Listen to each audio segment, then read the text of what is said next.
Глава 356. Тестирование космического склада. Комитет чудотворной торговли вырос на дрожжах всего за полмесяца. В южной летней стране с ограниченным доступом они не могли продолжать расти, поэтому они могли только искать новую среду, чтобы совершить прорыв. Нынешняя ситуация на юге страны была не очень хорошей. Они были очень слабы и были окружены опасностью. Им нужно было найти новые ресурсы и найти новую надежду на увеличение своей силы, но они не могли использовать национальную силу. В этой ситуации южная летняя страна могла бы сотрудничать с Комитетом чудотворной торговли. До тех пор, пока южная летняя страна будет тайно поддерживать Комитет чудотворной торговли, когда они войдут в лес хаоса, комитет сможет отправлять большие объемы ресурсов в южную летнюю страну в будущем. Это позволило бы южной летней стране разработать ресурсное поле в лесу хаоса и даже создать базу. Даже если они потерпят неудачу, Комитет чудотворной торговли на переднем плане возьмет на себя большую часть удара, а южная летняя страна сможет уйти без потерь. По какой причине они могли отказаться, южный летний король написал 2 императорских указа. Первый призывал маркиза облачного сна Мэн Цин срочно отправиться в южное государство после того, как западный маркиз южного государства умер в имперском городе. Когда Мэн Цин была названа маркизом облачного сна, она получила контроль над южным государством, поэтому было разумно отправить ее туда, чтобы управлять им. Во втором говорилось, что из-за того, что духовные звери оккупировали север и что временно не может быть восстановлен и южная земля, которую южная страна лета еще не получила и которая была заполнена богатыми ресурсами, стала самым важным местом для страны южного лета, чтобы увеличить свою национальную мощь. Таким образом, сила нации будет использована для увеличения прогресса в развитии юга. Чтобы было более эффективно, правитель, защитник страны должен был лично руководить элитами из 200 тысяч экспертов. Южное государство было самым южным регионом южной летней страны и самым близким местом к областям вокруг леса хаоса. Мэн Цин захватила южное государство, чтобы сделать его более удобным для Комитета чудотворной торговли. Через несколько дней сотрудники Комитета чудотворной торговли начали собираться вместе, потому что на этот раз это был беспрецедентный шаг для всего комитета. Чутянь не только брал основных членов центрального государства, но и резервные ресурсы и деньги перемещались на юг. Помимо этого, в Комитете чудотворной торговли также была армия, которую Дун Фэнгань дал Чутяню. 200 тысяч солдат. Все они были кавалерией Лазурного шторма. Можно сказать, что все элиты Южного лета были переданы Чутяню, правитель номер 1 в южной летней стране. Этот знаменитый Чутянь, уничтоживший 600 тысяч вражеских солдат, теперь лично вел южную летнюю элиту в южное государство. Мэн Цин была председателем, державшим реальную власть в Комитете чудотворной торговли, и была маркизом южного государства, лично названным южным летним королем, что позволило ей возглавить всю армию южного государства. Не было никого, кто мог бы сравниться с престижем этих двух людей в южной летней стране, и южное государство было не так богато, как центральное государство, но граждане были более свирепыми, поскольку все они занимались боевыми искусствами. Еще больше раз можно было увидеть здесь. Вице-мэр южного государства руководил войсками, чтобы лично приветствовать их. Приветствуем правителя, защитника страны. Приветствуем маркиза облачного сна. Когда солдаты встали на колени, у всех них было странное чувство в их сердцах. Среди них было много людей, которые участвовали в битве за центральное государство. Они только что воевали несколько месяцев назад, но кто бы знал, что за этот короткий промежуток времени Чутянь станет правителем, защитником страны, а Мэн Цин станет маркизом южного государства. Все южное государство теперь принадлежал им обоим. Судьба всегда менялась, и это действительно заставляло людей плакать. Когда группа Комитета чудотворной торговли вошла в южное государство, национальные ресурсы продолжали поступать им для развития южного государства. Чутянь использовал этот шанс, чтобы собрать большое количество драгоценных материалов для создания пилюль, которые значительно увеличивали силу Комитета чудотворной торговли. Очень быстро. Мэн Ин, Мэн Цин и другие культиваторы царства прославленной души приняли несколько священных пилюль, и все они плавно перешли в царство истинной души. Они достигли в среднем 7-го слоя пробужденной души. Чутянь не стал пренебрегать собой, используя 2 священные пилюли 2-го ранга всего за неделю. Он легко увеличил свое совершенствование на уровень и взлетел на 8-й слой пробужденной души. На самом деле, благодаря текущим ресурсам Комитета чудотворной торговли, Чутянь смог увеличить свою силу еще выше. Тем не менее, использование пилюль для увеличения силы в краткосрочной перспективе только увеличит их зависимость от них, так что это нанесет ущерб будущему росту. Поэтому Чутянь решил помедлить. Он использовал оставшиеся ресурсы для Чэнь Бинью и Дун Фанхаарана, этих 2 пиковых культиваторов 9-го слоя пробужденного души, обеспечив им основу для прорыва в царство истинного духа. Сын предыдущего южного летнего короля Дун Фанхааран официально присоединился к Комитету чудотворной торговли. Чутянь назначил его управляющим сектой Чу для Чутяня. Врожденный талант Дун Фанхаарана не уступал Чусинхэ, и если его хорошо натренировать, он наверняка станет экспертом в будущем. в то время как большое количество ресурсов использовалось персоналом высокого уровня. Комитет чудотворной торговли не забыла и о персонале среднего и низкого уровня. Внутреннее потребление ресурсов даже превысило миллиард золотых монет, что было немалым количеством даже для предыдущих 3 великих кланов. Не было никакой силы южной летней страны, которая использовала бы столько ресурсов всего за несколько дней. Комитет чудотворной торговли слишком быстро поглощал ресурсы, и большое количество денег поступали в частный сектор. В условиях беспорядочной войны цены в южной летней стране резко возросли, поэтому каждое священное лекарство было в 2 раза дороже, чем раньше Чутяню было все равно. Золотые монеты были лишь валютой низкого уровня, которая была бы бесполезна после того, как они покинут южную летнюю страну. Разве Чутянь создал комитет чудотворной торговли не для сбора ресурсов для своего совершенствования и роста? Тратить такое количество денег не было ничем особенным. Что касается того, приведет ли большая сумма, потраченная комитетом чудотворной торговли, к краху экономики страны Южного Лета, он вообще не рассматривал это. Самой важной задачей прямо сейчас было закончить космический склад. Из-за того, что южное государство было отсталым, их различные инфраструктуры были очень устаревшими. Комитет чудотворной торговли должен был транспортировать различные ресурсы, а корабли и дирижабли были слишком медленными. Если бы у них был космический склад сейчас, было бы гораздо удобнее транспортировать. Особенно после того, как они войдут в лес хаоса, дирижабль комитета чудотворной торговли не мог просто ворваться в лес хаоса. Если они не решат проблему с транспортом, как мог комитет чудотворной торговли развиваться в лесу хаоса, Чутянь лично инструктировал Вивиан, Мэн Цин Ву и Мэн Ин. Он был полностью посвящен строительству космического склада. Поскольку космический склад был сделан из источников энергии 3-го уровня, над ним могли работать только эксперты Царства Истинной Души, так что фактически только Вивиан могла выполнять строительство прямо сейчас. Мэн Цин Ву и Мэн Ин обладали сильными академическими способностями, поэтому они в основном изучали правила космического океана. Конечно, способность Мэн Ин к обучению была ниже, чем у Мэн Цин Ву, но зеркало-источник духа Мэн Ин мог имитировать дух других людей, поэтому однажды Мэн Ин станет одним из ключевых исследователей в плане пространственных технологий. Сегодня лаборатория была наполнена аплодисментами. Это здорово, космическая маркировка прошла успешно. Вивиан танцевала от радости.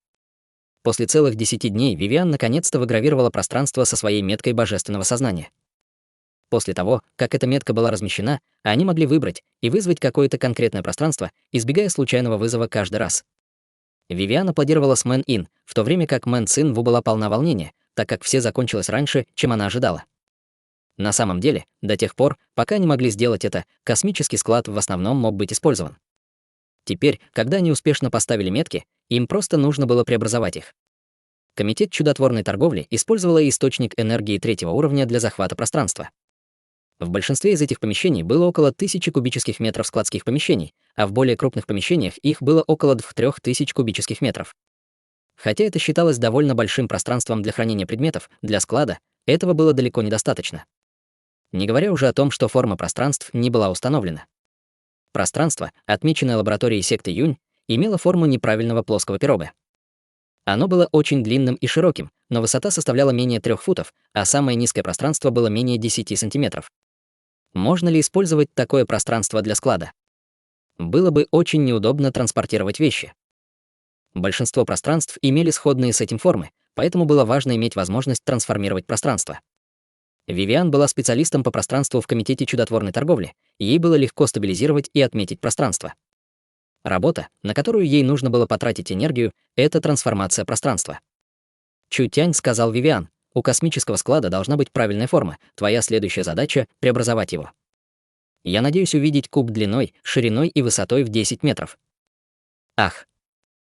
На лицах Мэн и на Вивиан были горькие выражения. Превратить пространство формы пирога в куб было непросто. Вивиан должна была не только формировать его, Мэн и Мэн Цинь Ву должны были изучать пространственный закон и выполнять большие вычисления, это было невероятно сложной задачей. Это должен быть куб? Чутянь не делал это намеренно. Эта космическая технология была очень сложной технологией, поэтому, если они не могли даже создать космический склад 3-го уровня, как они могли впоследствии делать космические предметы высокого класса? Кубы, прямоугольники и сферы все подходили, но Чутянь дал строгое требование, чтобы помочь им совершенствовать их пространственную технику. Вивиан был полна боевого духа. «Нет проблем, я обязательно превращу его в куб». Чутянь удовлетворенно кивнул. «Тогда давайте для начала выполним космический транспортный эксперимент». Все показали счастливое выражение. Простота использования этого космического склада зависела от результата этого эксперимента. Если бы этот космический склад был очень удобным и быстрым, он вызвал бы большие и невообразимые изменения на континенте, Чутянь сказал Мэн Цинву. Свяжитесь с сектой Юнь Центрального государства, пусть они отправят мне 1000 автоматов. Хорошо. Мэн Цинву достала портативное устройство связи и сразу набрал номер секты Юнь Центрального государства. Здравствуйте, это старый Чжан. Можете ли вы привести 1000 автоматов в пространственную лабораторию? Мы собираемся провести испытание космического транспорта. Правильно, верно, не спрашивайте слишком много. Мэн Цинву повесила трубку. Секта Юнь Центрального государства прибыла на склад и провела инвентаризацию 1000 автоматов. Они поместили по 100 орудий в одну коробку, отправив 10 коробок в пространственную лабораторию. Активировать массив изначальной энергии. Центральные государственные исследователи следовали инструкциям, чтобы открыть помеченные пространства. Они помещают коробки один за другим в пространство во время записи экспериментальных данных. 10 ящиков с огнестрельным оружием были помещены в космический склад. Массив изначальной энергии стабилен, но потребление энергии удвоилось. Запись. После того, как предметы были помещены в космический склад, потребление энергии заметно возросло.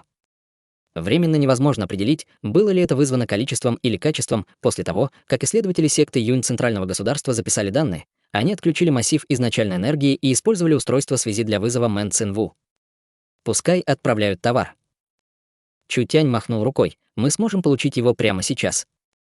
Да. Сердце Мэн Ин было переполнено волнением, когда она нажала кнопку, чтобы активировать космический склад. Несколько энергетических колонн расцвели ослепительным светом. Мэн Цинву ясно чувствовала, что энергия, необходимая для открытия космического склада, в этот раз была в несколько раз больше, чем требовалось раньше. Несколько энергетических столбов истощались с удивительной скоростью. После загрузки товара увеличилось энергопотребление космического склада. В эту эпоху энергия была очень дешевой, поэтому не слишком увеличивала их расходы. Однако это ограничение на количество и качество перевозимых предметов было своего рода ограничением, но оно могло быть принято. Вивиан и Мэн Ин быстро достали 10 коробок. Каждая коробка была идеальной формы и не была повреждена. Когда они открыли коробки, каждый из автоматов был аккуратно размещен, а это значит, что они не были повреждены в транспортном пространстве. «Вау, отлично, прекрасно!»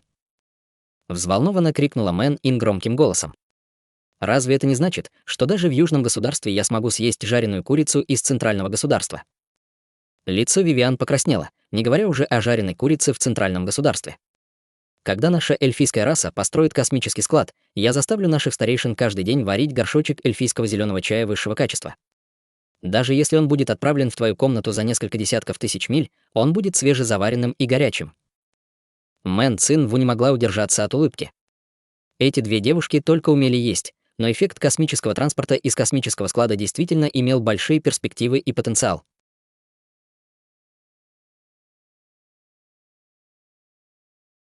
Глава 357. Неожиданное бедствие варваров.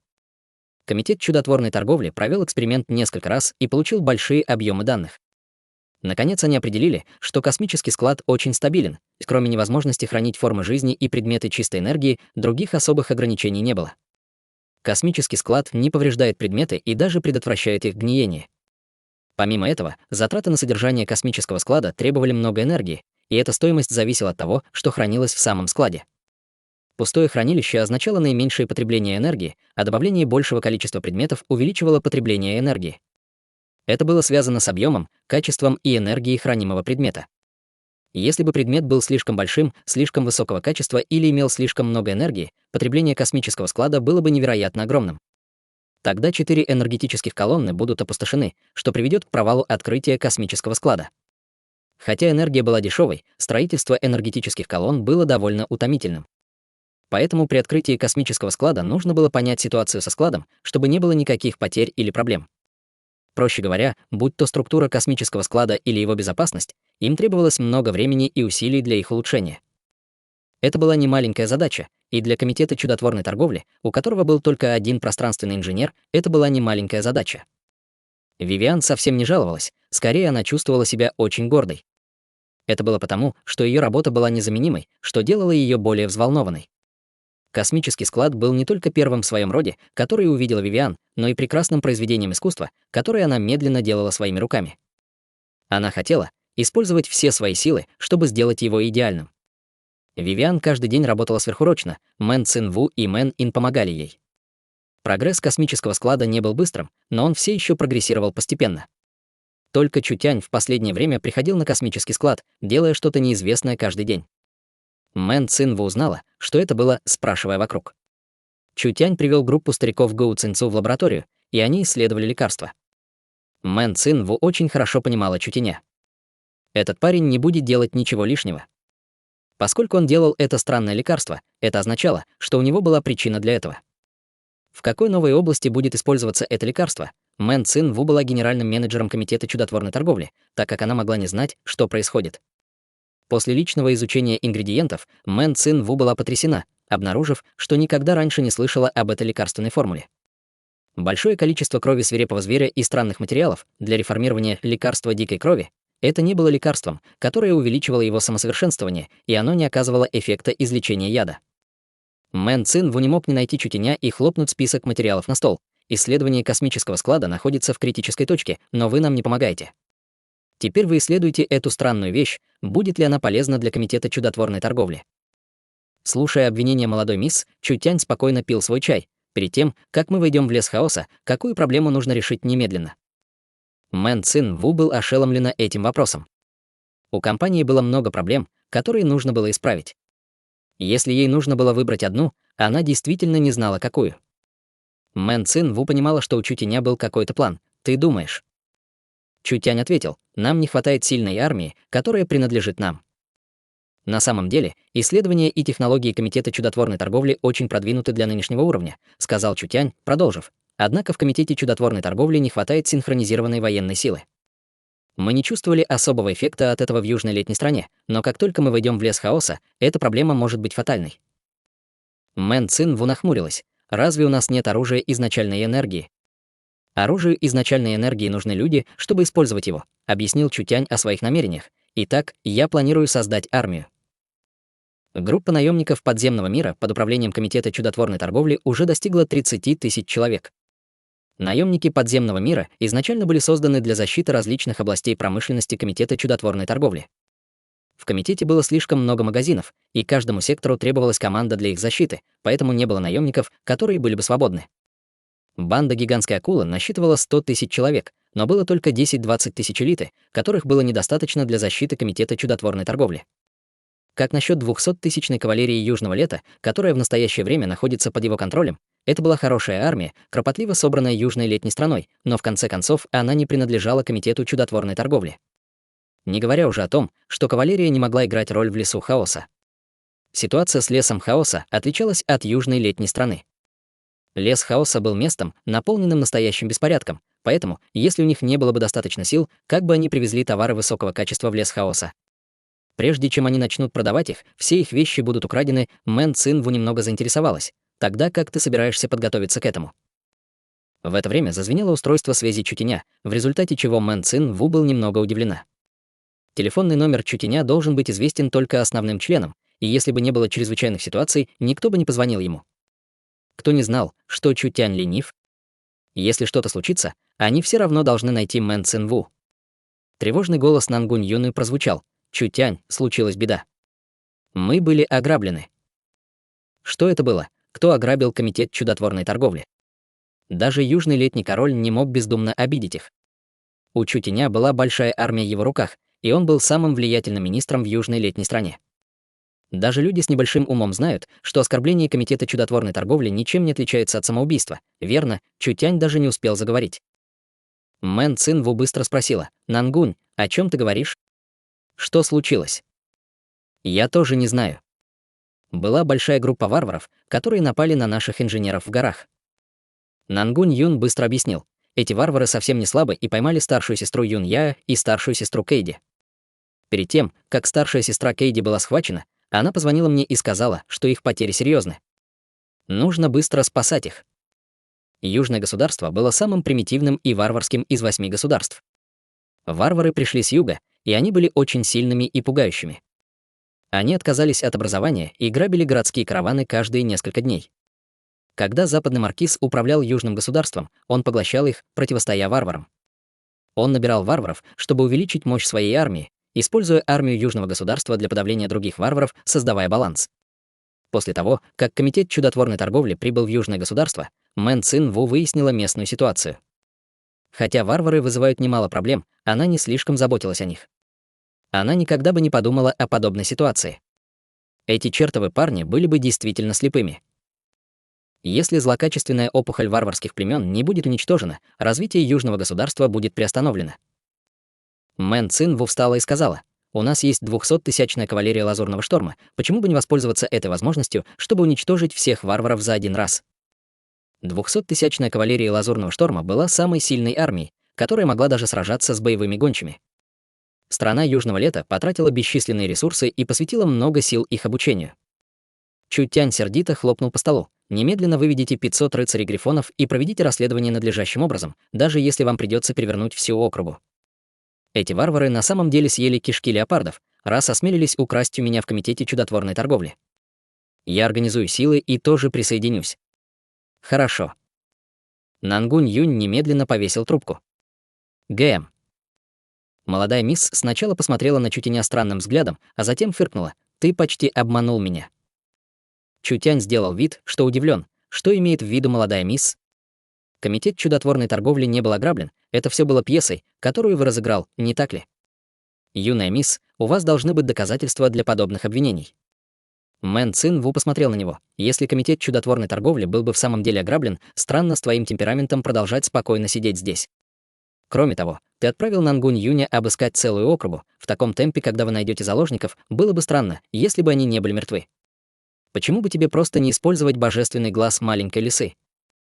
Другие не знали возможности Чутяня, но как Мэн Цин Ву могла не знать? Маленькая лиса Чутяня была не просто украшением, ее божественный глаз обладал магическими способностями к поиску. Пока они знали общую область, маленькая лиса могла легко найти группу грабителей. Нангунь Юнь руководил рыцарями-грифонами, чтобы спасти их. Была ли необходимость во всех этих неприятностях, была только одна возможность. Это определенно был сценарий, созданный Чутянем. Чутянь беспомощно сказал: «Молодая мисс действительно замечательная девушка, которая сочетает в себе красоту и мудрость, я ничего не могу от вас скрыть. Дело не в том, что ты не мог меня обмануть. Тебе явно было просто лень играть хорошо, но это было действительно выгодно. Они могли бы использовать эту возможность, чтобы показать свои мускулы в южном государстве, чтобы эти варвары и аристократы увидели, кто настоящий босс в этой области. Комитет чудотворной торговли преднамеренно разослала новости повсюду, чтобы все жители города знали, что на них напали.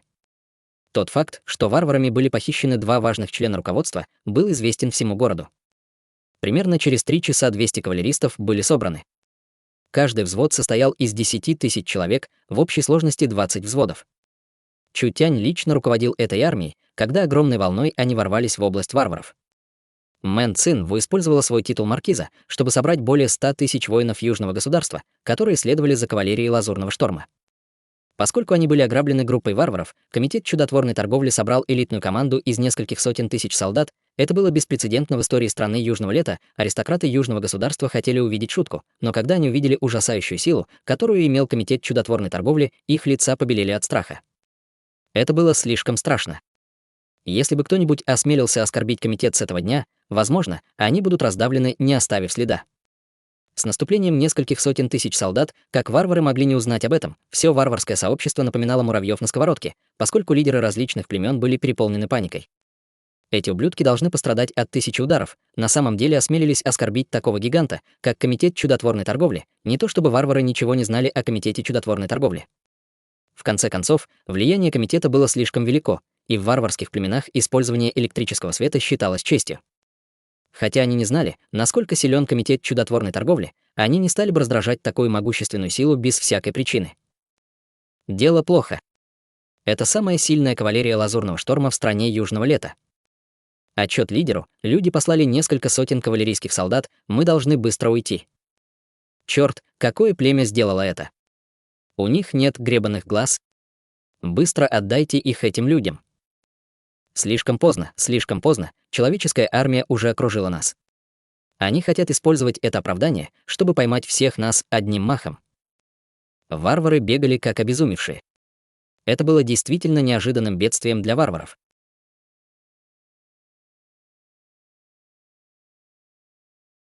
Глава 358. Подчинение варваров. Чутянь привел огромную армию, чтобы окружить область, в которой жили варвары, полностью напугав их всех. Они терпели издевательства западного маркиза, Так как же они посмели спровоцировать правителя, защитника страны, у которого в руках была такая большая армия, население боевых гончих на севере насчитывало несколько десятков миллионов человек, которые иногда могли достигать более 100 миллионов. Южные летние варвары даже не достигали 10 миллионов, и большая часть их населения была разделена на большие и маленькие племена. Так что, если воины-варвары имели твердую кожу и сильные мышцы, главная армия из 600 тысяч гончих все еще была уничтожена чутянем, варвары боялись спровоцировать правителя, защитника страны, того, кто имел способность уничтожить их племена, поэтому, узнав, что Чутянь прибыл в южное государство, они стали действовать более сдержанно. Они начали собирать зерновые пайки и были готовы покинуть территорию южного государства. Хотя варвары были не очень умны, они не были глупыми. Кто хотел провоцировать силу, с которой они не могли бы сражаться на своей территории? Предыдущий западный маркиз ничего не мог сделать, но этот правитель, защитник страны, мог убить их всех. Возможно, комитет чудотворной торговли почувствовал, что варвары уже планировали уходить, поэтому в последние полмесяца царил мир. Мэн Цин Ву не планировала двигаться против варваров. Кто бы мог подумать, что в этот момент какой-то неизвестный идиот умудрится открыть ящик Пандоры, все в порядке, если вы будете атаковать караваны обычного торговца, все это повседневность варваров, это было нормально, пока они не выходили за рамки.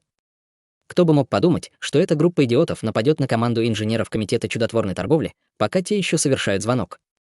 Это хорошо, если вы украли у них, но они действительно убили сотрудников комитета чудотворной торговли и даже похитили 2 высокопоставленных членов. Разве это не самоубийство? Все кончено, все точно кончено. Они наверняка умрут сегодня. Старый вождь варварского племени быстро обсудил контрмеры со своими членами. Старый варвар, покрытый костяными украшениями, встал и сказал: «Это всего лишь повод, люди страны Южного лета не терпят варваров. Если сегодня ничего не случится, завтра что-то случится, они все равно со временем уничтожат нас. Даже если они не сделали бы ход сами, мы не посмели бы грабить под их носами. А без источника дохода мы все равно будем голодать до смерти». Верно. Мы больше не можем оставаться на юге страны. Мы должны быстро бежать. Варвары не понимали сельского хозяйства и были нецивилизованными людьми. Люди презирают общение с ними, поэтому они могут только грабить, чтобы жить. Теперь, когда ситуация в южном государстве была настолько плохой, ни один из варваров не осмеливался совершать набег, так как они могли жить дальше. Варвары много лет жили в южном государстве, что противоречило их народу. С точки зрения человеческих интересов, они не позволили бы иностранной расе оставаться в их стране в течение столь длительного времени. Даже если этого не произошло бы сегодня. Люди в конце концов нападут на варваров, поэтому единственный способ выжить — это уйти. Старый вождь племени кивнул. Как склад? Мы закончили подготовку за последние несколько дней. Пока вождь отдаст приказ, мы сможем прятаться в лесах. Даже если бы этот правитель, защитник страны Чутянь силен, он не станет преследовать нас в лесу. Старый вождь племени кивнул. Они могли сделать лишь это. Хотя на земле за пределами южного государства было трудно выжить, лучше жить, чем сидеть в южном государстве в ожидании смерти. Беда. Чутянь привел армию в несколько сотен тысяч, чтобы окружить все 4 стороны и загнать племена в ловушку. Чутянь отдал приказ, что до того, как заложники будут спасены, любое племя, которое осмелится действовать опрометчиво, будет уничтожено. Старый вождь племени был в шоке. Южная летняя страна так быстро окружила территорию варваров. Они не могли бежать, даже если бы захотели, что им теперь делать спустя несколько минут. Это плохо. Люди начали убивать. Члены клана изо всех сил сопротивляются им. Когда старые варвары услышали крик снаружи, они были полны страха. Они быстро выбежали и увидели рыжеволосую девушку, едущую на грифоне, ведущую несколько сотен рыцарей-грифонов. Молодые варвары держали копья, когда они атаковали летающие подразделения. «Стойте! Быстро остановитесь!» Глаза старого вождя варваров почти выкатились, эти безрассудные молодые люди, они не знали, что это была за армия. Это был туз южной летней страны, отряд рыцарей-грифонов. Это был отряд для защиты королевского клана. Будь то лошади или всадники, все они были в царстве пробужденной души. Не смотрите на них свысока, потому что их было немного. Этих нескольких сотен рыцарей-грифонов было достаточно, чтобы уничтожить варварское племя с несколькими тысячами членов. Слишком поздно. Это были варвары с горячей кровью, каждый из которых не знал страха. Когда они увидели приближающихся рыцарей-грифонов, они сразу же атаковали своими копьями. Но как атаки такого уровня могут навредить рыцарям-грифонам? Они легко сбили их копья. Хорошо. Вы варвары. Осмелившись ограбить моих коллег, вы даже осмелились устроить засаду на армию страны Южного лета. Нангунь Юнь была полна ярости, когда ее рыжие волосы развивались по небу. Она вытащила преувеличенную штормовую винтовку и закричала с лицом, полным ярости: «Если я не дам вам почувствовать вкус поражения, то мое имя не Нангунь Юнь». Это было легендарное оружие изначальной энергии. Старый вождь племени только слышал об этом и никогда раньше не видел. Нангунь Юнь не давала варварам никакого шанса объясниться, активировав штормовую винтовку и сделав гневные выстрелы. Большое количество энергетических пуль градом обрушилось на варваров. Когда варвары, готовившиеся метать копья, увидели это ужасающее оружие, они все начали рассыпаться, как крысы.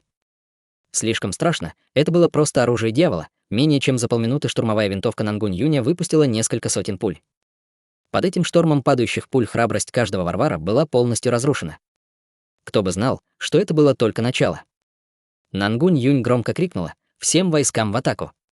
Пусть эти дикари почувствуют вкус силы Комитета чудотворной торговли. Несколько сотен рыцарей-грифонов убрали свои копья, и каждый вытащил автомат изначальной энергии. Несколько сотен автоматов, стреляющих одновременно. Что это за сцена? Варвары действительно прочувствовали всю мощь науки и техники, так как на них почти мгновенно обрушился шторм энергетических пуль. Каменные здания варваров были разрушены, а палатки разлетелись повсюду, поскольку земля была заполнена дырами. Посмели идти против Комитета чудотворной торговли. Посмели похитить наших людей. Посмели идти против Южной летней армии. Нангунь Юнь вытащила гранату и бросила ее в продовольственный склад варваров. С ужасающим взрывом пламя взмыло в небо, когда весь склад был уничтожен. Часть рыцарей, грифонов, также начала использовать гранаты, бросая их в дома варваров.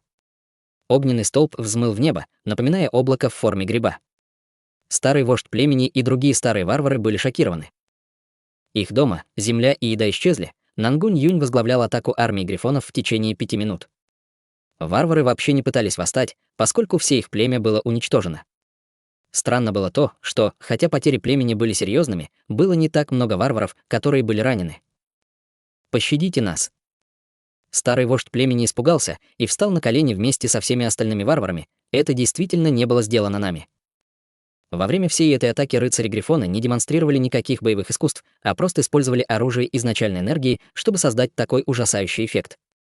Даже если это были недисциплинированные варвары, они были шокированы этой беспрецедентной сценой и твердо поместили непобедимость Комитета чудотворной торговли в свои сердца. Крупные варвары были полны ужаса. Все они становились на колени, а вождь племени просил пощады. Нангунь Юнь несла дымящуюся штормовую винтовку, когда она подошла. Махнув левой рукой, она закричала: «Обыскать здесь все!» Рыцари-грифоны начали поиски, вызывая некоторое разрушение. В конце концов, земля всего племени стала сплошным беспорядком, но они не смогли найти людей из Комитета чудотворной торговли. Нангунь Юнь с сомнением спросила: «Это действительно не было сделано вами?» Варвары продолжали жаловаться. Это действительно было недоразумение, как они могли сделать что-то подобное? Черт, если вы не сделали этого, зачем вы сопротивлялись? Нангунь Юнь толкнула старого вождя племени на землю. Ее глаза наполнились пламенем, когда она сердито взревела: «Ты знаешь, сколько времени ты заставил нас потратить? Если мы не сможем спасти их из-за вас, Комитет чудотворной торговли похоронит всех вас заживо. Идем, мы направляемся к следующему племени». Нангунь Юнь увела рыцарей-грифонов подальше.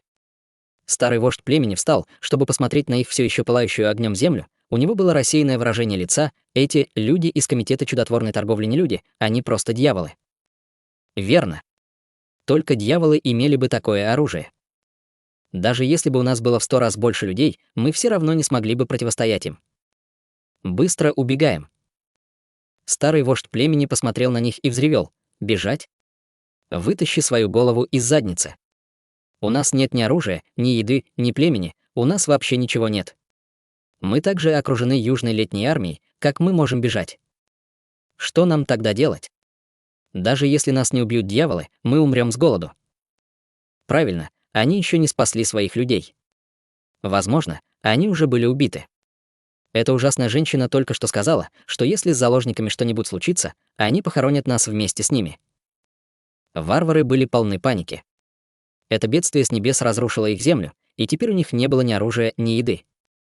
Для них было невозможно отправиться в лес, но пребывание здесь также было смертью, так что им делать?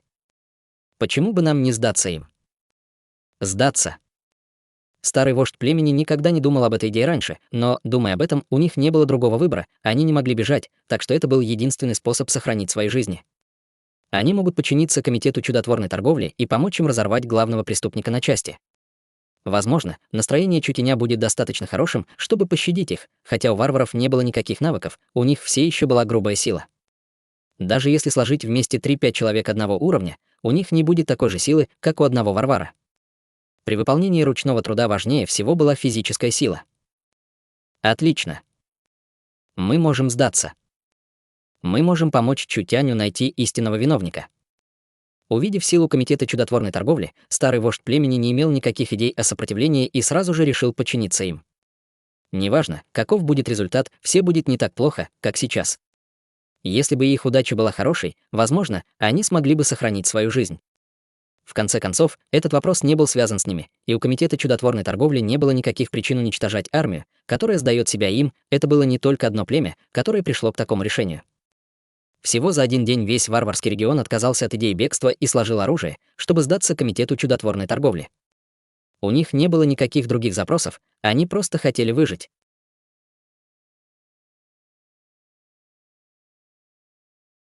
Глава 359. Варварский автономный район. Молодая мисс догадалась о плане без единой ошибки. Неожиданное бедствие варваров было устроено Чутянем. Фактически, с тех пор, как они прибыли из центрального государства, Чутянь уже тайно следил за этой особой силой. Это не означало, что Чутянь боялся варваров, скорее Чутянь очень интересовался ими. Варвары отличались от слабых людей. У варваров была естественная медная кожа и железные кости. Многие из этих варваров не имели обычая практиковать техники совершенствования, потому что телосложение варваров было невероятно сильным. Они были примерно в 10 раз больше, чем у обычного взрослого человека, и в 5 раз больше, чем у духовных зверей, таких как волк или леопард, и даже вдвое или втрое больше, чем у тигра или медведя. Варвары обладали ужасающей грубой силой, и даже без какого-либо совершенствования они не уступали элитным солдатам страны Южного Лета. Именно поэтому они могли так долго оставаться в Южном государстве. Западный маркиз не мог уничтожить их и понес потери от их руки, поэтому ему пришлось пойти на компромисс для всех. По мнению Чутеня, более миллиона варваров в Южном государстве могут быть бомбой замедленного действия, но и также золотым рудником, чего Чутену не хватало больше всего. Это были ресурсы. Это были деньги и слава. Нет, это были солдаты. Эти варвары были естественными солдатами, и им нужно лишь немного тренировок, прежде чем они станут мощной армией. Вначале Чутянь не планировал использовать слишком жестокий метод и хотел постепенно заставить их подчиниться. Кто бы мог подумать, что в недавних сообщениях они сказали, что варвары запасали еду, по-видимому, готовясь покинуть Южное государство. Как он мог допустить подобное? Как только варвары покинут Южное государство и войдут в леса на юге, Чутяню будет не только трудно использовать их, но и, несомненно, они станут источником больших проблем для комитета чудотворной торговли в будущем. Это была сила миллиона варваров. Если они выйдут на улицу и соберутся вместе, Чутянь не будет заботиться о них. Но если бы они были спрятаны в старых лесах и горах, они вызвали бы Чутяню в 10 раз больше проблем, чем открыто грабя в Южном государстве. Это произойдет потому, что путь Чутеня направлен на юг, и если эту дорогу заблокируют более миллиона бандитов, последствия можно было вообразить. Этого нельзя было допустить, поэтому Чутянь послал Нангунь Юны уничтожить еду, которой варвары усердно запасались под предлогом поиска заложников, что заставило их потерять способность к побегу. Он также заставил ее продемонстрировать силу комитета чудотворной торговли, не убивая слишком много варваров, и позволяя им испытать глубокий страх перед ним и комитетом чудотворной торговли. Поскольку варвары не осмелились бы противостоять комитету чудотворной торговли, добавив, что их продовольственные запасы были разрушены, и они оказались в ситуации, когда они не были виновны, они могли только оставить вещи на волю случая и сдаться комитету чудотворной торговли, надеясь, что те проявят милосердие, дав им выход. Чутянь сказал Дунфанхарану: «Приведи всех варваров, которые сдались в долину. Пускай сотни тысяч солдат окружат их и не дадут им сбежать». Да. Дунфанхаран немедленно уехал. Целых 200 тысяч молодых варваров были завезены в долину. 100 тысяч южной летней кавалерии были размещены на возвышенности, что очень испугало варваров. Эти элитные кавалеристы страны Южного Лета были очень сильны, и если варвары осмелились бы устроить бунт, кавалерия атакует, и все варвары будут уничтожены. Если эти варвары боялись, оставшиеся в племени боялись еще больше. Потому что всех молодых забрали, оставив слабых старых и очень молодых, которые вообще не могли сопротивляться. Не говоря уже о том, что их земля была разрушена, поэтому защита этой разрушенной земли в настоящее время вызывала беспокойство. Горячие варвары закричали: «Мы хотим видеть правителя, защитника страны». Бабах, пушка изначальной энергии была активирована, бурная энергия сплющила гору перед варварами. Варвары были шокированы, увидев это.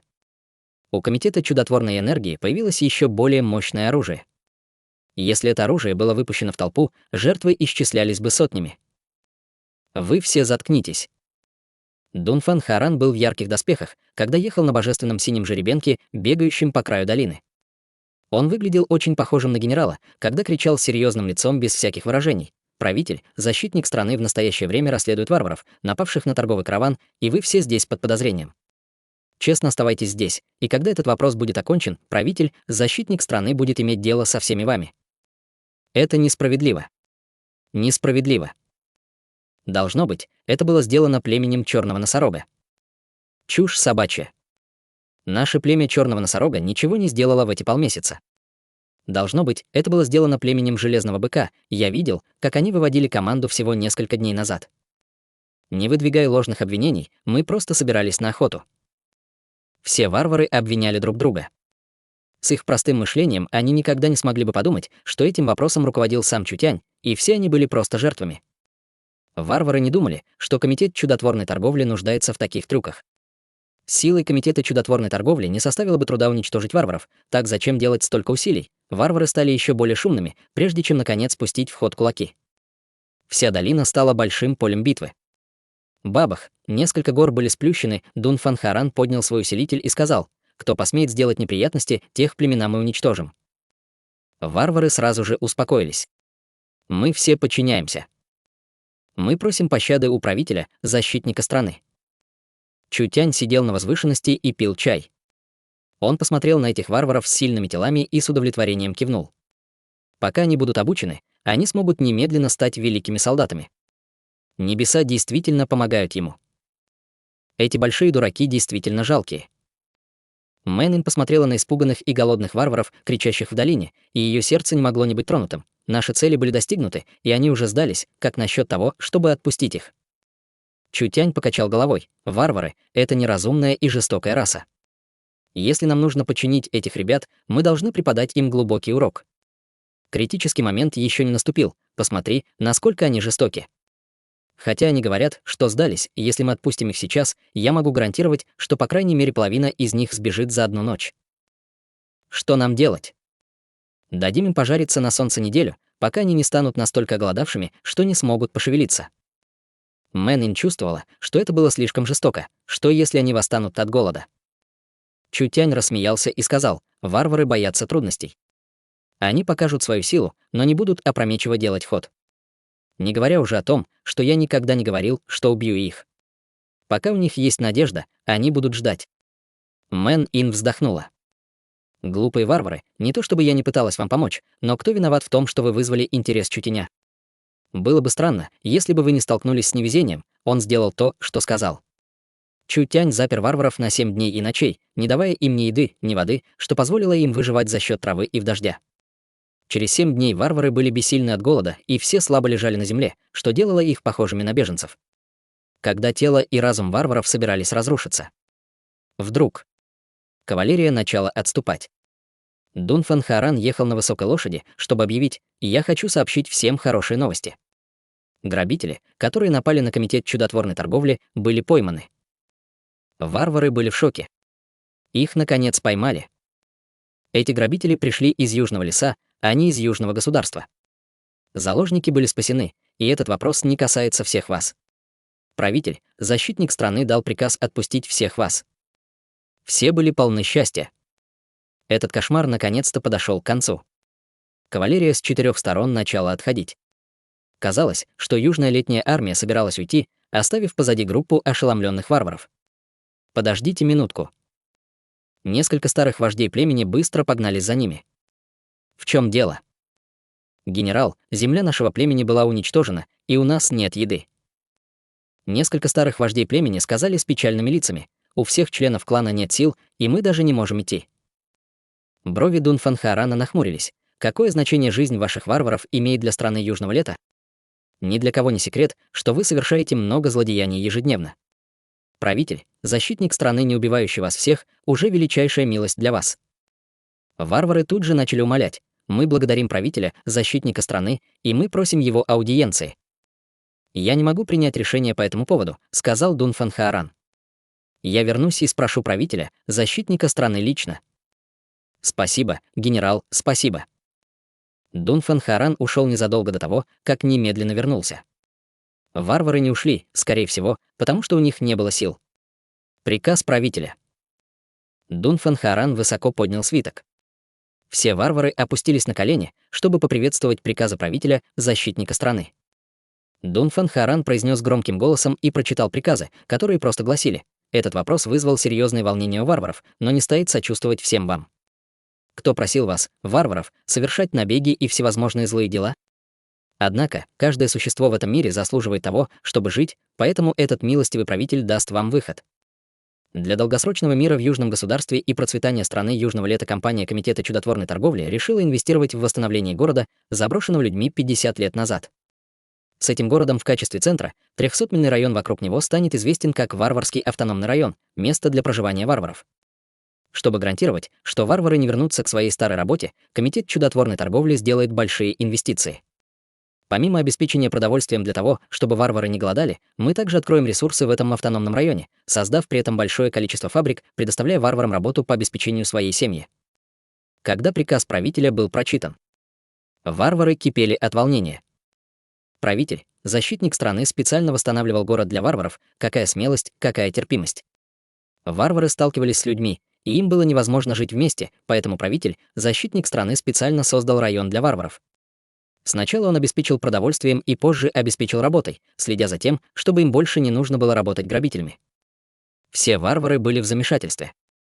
Они не знали, смогут ли они приспособиться к этому образу жизни, но какой у них был выбор? У них больше не было своей земли, и они не могли убежать, поэтому они могли только попробовать этот метод. Вожди племен собрались вместе и сразу решили привести свои племена, чтобы увидеть этот новый район. Когда они прибыли в автономную область варваров, отведенную Чутянем, каждый варвар был шокирован увиденным. Город был очень изношен, но выглядел очень большим. Мало того, что стены были идеальными, здания были отремонтированы и даже были установлены палатки. В город вошла линия звериных экипажей. Каждая коляска была наполнена едой и вином. Когда эти голодные варвары почувствовали запах мяса и вина, последние заботы, которые у них были, рассеялись. Они немедленно приняли предложение правителя, защитника страны, и поклялись ему в верности, после чего они взревели, ворвавшись в свой новый дом. Чутянь был очень щедрым. Комитет чудотворной торговли уже отправил сюда большое количество еды, достаточной, чтобы эти варвары не голодали некоторое время. Другие варвары, которые все еще были неуверены и обеспокоены, увидели, что те варвары, которые ушли первыми, уже пировали. Так как же они могли продолжать сидеть там? Варварским районом управляли варвары. Так как они не будут ограничены людьми, они могут есть, пока их животы не будут полны, и жить хорошо. Кто бы ни захотел пойти. Всего за несколько дней и ночей этот разрушенный город стал оживленным. Варварский район продолжал расти, так как все варвары мигрировали. На этот раз, в отличие от предыдущей вынужденной сдачи, варвары охотно подчинялись. Когда Чутянь увидел, что ситуация постепенно стабилизируется, он принял несколько простых законов в варварском районе и послал кавалерию для поддержания военного порядка, полностью контролируя их.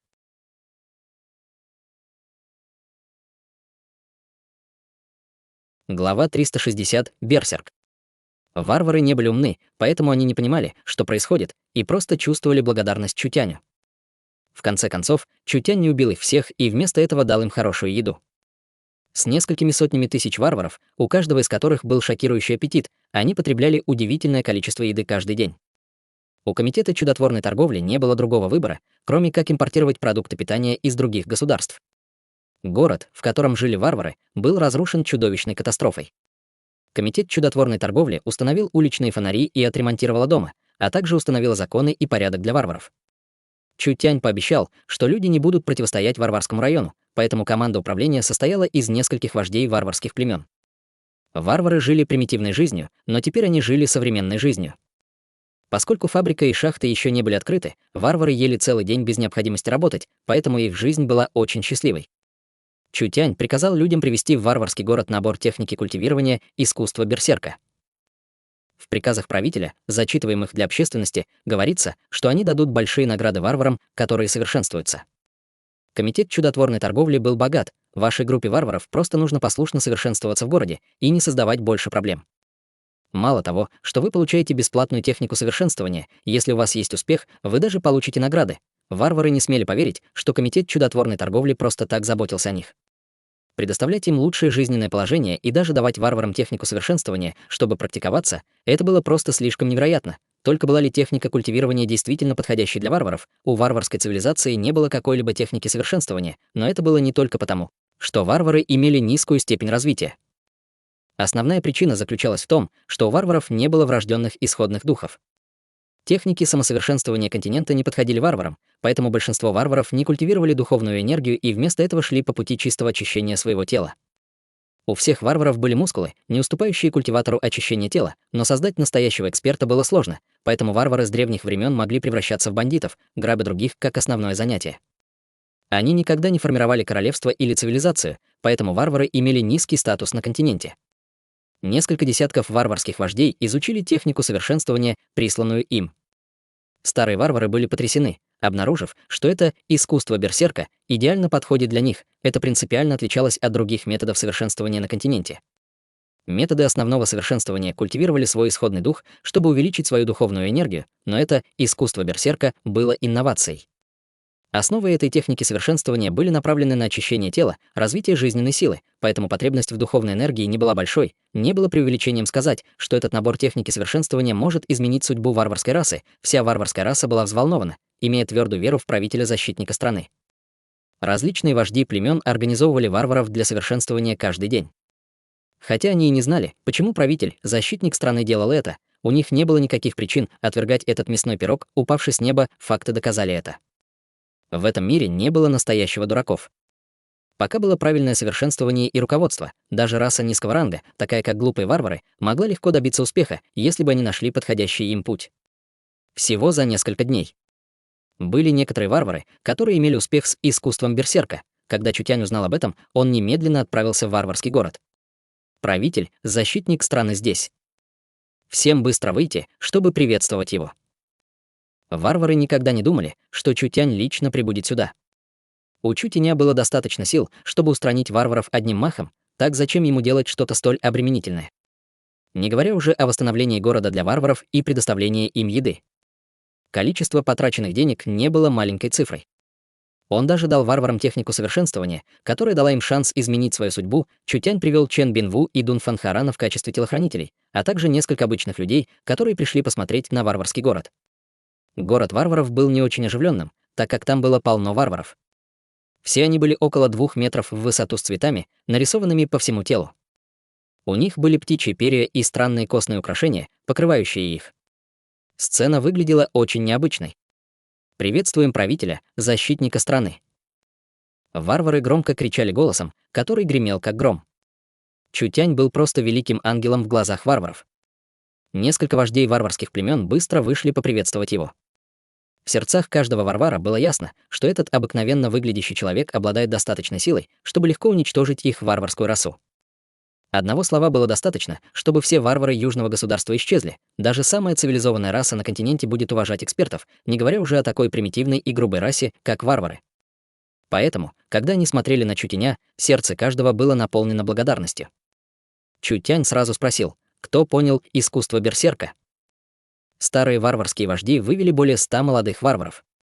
Это были варвары с самым большим потенциалом во всех племенах, поэтому они смогли так быстро овладеть искусством берсерка. «Этот правитель хочет создать личную варварскую охрану», — сказал Чутянь. «Вы все самые выдающиеся варварские воины, так что вы будете работать на меня. Комитет чудотворной торговли придает большое значение в обучении вас. Пока вы посвятите себя мне, вы никогда не будете терпеть убытки». По каким причинам вожди варваров могли его отвергнуть, это был уважаемый правитель, защитник страны. Если бы варвары могли стать личной стражей правителя, защитника страны, статус варварской расы не был бы таким же.